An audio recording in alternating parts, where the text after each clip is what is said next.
ತಾತ್ಕಾಲಿಕವಾಗಿ ಮೊಟಕುಗೊಂಡಿದೆ. 24 ಗಂಟೆಯೊಳಗಡೆ ಮುಕ್ರಾಮ್ ಖಾನ್ ನನ್ನ ಬಂಧನದ ಭರವಸೆಯನ್ನ ನೀಡಿರುವಂತಹ ಹಿನ್ನೆಲೆಯಲ್ಲಿ ತಾತ್ಕಾಲಿಕವಾಗಿ ಅವರ ಪ್ರತಿಭಟನೆಯನ್ನ ಮೊಟಕುಗೊಳಿಸಲಾಗಿದೆ. ಆ ಮುಕ್ರಾಮ್ ಖಾನ್ ಅನ್ನೋನು ಒಂದು ಪ್ರಚೋದನಾತ್ಮಕ ಹೇಳಿಕೆಯನ್ನ ಕೊಟ್ಟಿದ್ದ. ಸೊ ಈ ಒಂದು ವಿಚಾರ ದೊಡ್ಡ ಮಟ್ಟದಲ್ಲಿ ಸದ್ದನ್ನ ಮಾಡಿತ್ತು. ಕಲಬುರಗಿ ಎಸ್ಪಿ ಇಶಾ ಪಂತ್ ಭರವಸೆ ಕೊಟ್ಟಂತ ಹಿನ್ನೆಲೆಯಲ್ಲಿ ಕಲಬುರಗಿ ಮಳಖೇಡ ರಸ್ತೆಯಲ್ಲಿ ನಡೀತಾ ಇದ್ದಂತ ಪ್ರತಿಭಟನೆ 24 ಗಂಟೆಯಲ್ಲಿ ಬಂಧಿಸದಿದ್ರೆ ಮತ್ತೆ ಸೇಡಂ ಚಲೋ ಗ್ಯಾರಂಟಿ ಅಂತ ಅವರು ಹೇಳಿದ್ದಾರೆ. ಭರವಸೆ ಕೊಟ್ಟಂತ ಸಂದರ್ಭದಲ್ಲಿ ಮಧ್ಯಾಹ್ನ 2 ಗಂಟೆಯವರೆಗೂ ಮುಕ್ರಾಮ್ ಖಾನ್ ನನ್ನ ಬಂಧನಕ್ಕೆ ಗಡುವನ್ನ ಕೂಡ ನೀಡಲಾಗಿದೆ. ಆತ ಪ್ರಚೋದನಾತ್ಮಕ ಹೇಳಿಕೆಯನ್ನ ಕೊಟ್ಟಿದ್ದಲ್ದಲೆ ನಾಲಿಗೆಯನ್ನ ಕೂಡ ಹರಿಬಿಟ್ಟಿದ್ದ. ಮುಕ್ರಾಮ್ ಖಾನ್ ತುಕ್ಡೆ ಮಾಡಿ ಬಿಸಾಕ್ತಿವಿ ಅಂತ ಹೇಳಿದ್ದ. ಈ ಮುಕ್ರಾಮ್ ಖಾನ್ ಅನ್ನೋನು ಕಾಂಗ್ರೆಸ್ ಮುಖಂಡ ಬೇರೆಯವನು. ಈ ಮುಕ್ರಾಮ್ ಖಾನ್ ಬಂಧನಕ್ಕೆ 5 ತಂಡವನ್ನ ರಚಿಸಿದ್ದಾರೆ ಎಸ್ಪಿ ಇಶಾ ಪಂತ್. ಬಂಧಿಸದಿದ್ರೆ ನಾವೇ ಅವನನ್ನ ಹುಡುಕಿ ಕೊಡ್ತೀವಿ ಅಂತ ಹೇಳಿದ್ದಾರೆ ಸ್ವಾಮೀಜಿ. ಪೊಲೀಸ್ ಮಿಲಿಟರಿ ಬಂದರೂ ಕೂಡ ಬಿಡಲ್ಲ ಅಂತ ಹೇಳಿದ್ದಾರೆ ಸಿದ್ಧಲಿಂಗ ಶಿವಾಚಾರ್ಯ ಸ್ವಾಮೀಜಿಗಳು. ಯಾಕೆಂದ್ರೆ ಆತನ ಮಾತುಗಳು ಹಂಗಿತ್ತು, ಪ್ರಚೋದನಾತ್ಮಕವಾಗಿ ಮಾತನಾಡಿದ್ದ ಈತ ಮುಕ್ರಾಮ್ ಖಾನ್ ಅನ್ನೋನು. ಇವನು ಮಾತನಾಡಿದಂತ ಮಾತುಗಳು ಸಾಕಷ್ಟು ವೈರಲ್ ಆಗಿತ್ತು.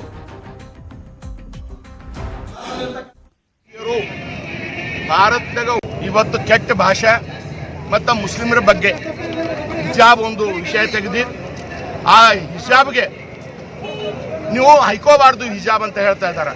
ಇವ್ರು ಯಾರು ಹೇಳೋರು? ಇವ್ರ ಅಪ್ಪನ ಸೊತ್ತಾದೇನೋ? ಅವ ಯತ್ನಾಳ್ ಯಾರು? ಅವ ಮಂದೇವಾಲ್ ಶ್ರೀಗಳು ಯಾರು? ನೀವು ಏನನ್ನ ಡೆವಲಪ್ಮೆಂಟ್ ಮಾಡ್ರಿ. ನಿನಗೆ ಸೆಕ್ಯುಲರೇ ಬೇಕಿತ್ತು ಯತ್ನಾಳ್ ಅಂದ್ರೆ ನೀನು ಮೊದಲು BJP-ದಾಗ ಇದ್ದಿ, ಅಲ್ಲೇ ಇರೋದಿತ್ತು. ಜನತಾದಳದಾಗ ಯಾಕೆ ಬಂದಿ? ಅದು ಸೆಕ್ಯುಲರ್ ಇತ್ತು ಗೊತ್ತಿದೆ ನಿನಗೆ. ಮತ್ತೆ ಸೆಕ್ಯುಲರ್ ಹೋಗಿ BJP ಅಲ್ಲಿ ಯಾರು ಕೇಳಲಾಗ ನಿನ್ಗೆ BJP-ದಾಗ ಒದರ್ಕೋತ.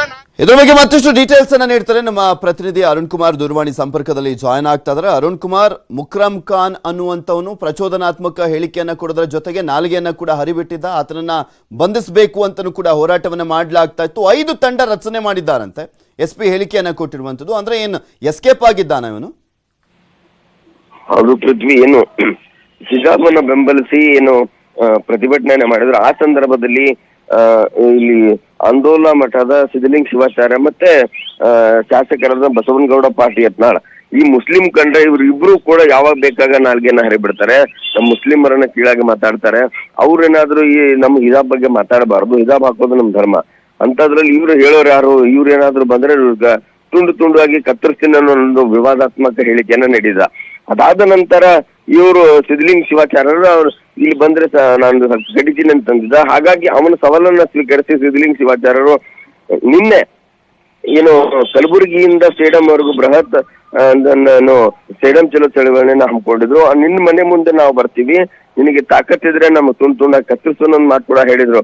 ಹೀಗಾಗಿ ನಿನ್ನೆ ಕೂಡ ಏನು SP ಅವರು ಮನವೊಲಿಸಿ ಏನು 1 ವಾರ ಕಳೆದ್ರು ಕೂಡ ಅವನ ಮೇಲೆ FIR ಆಗಿರ್ಲಿಲ್ಲ.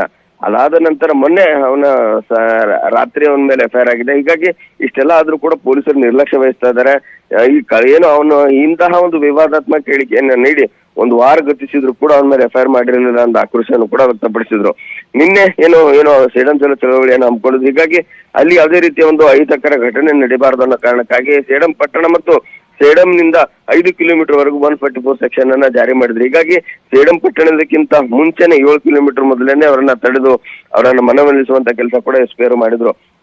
ಅವರು ಏನು ಒಂದು ವೇಳೆ 24 ಗಂಟೆಯಲ್ಲಿ ಅವರನ್ನ ಅರೆಸ್ಟ್ ಮಾಡದೇ ಇದ್ರೆ ನಾವು ಮತ್ತೆ ಸೇಡಂ ಚಳವಳಿಯನ್ನು ಹಮ್ಮಿಕೊಳ್ತೀವಿ, ಉಗ್ರ ಹೋರಾಟವನ್ನು ಮಾಡ್ತೀವಿ ಅನ್ನೋ ಮಾತು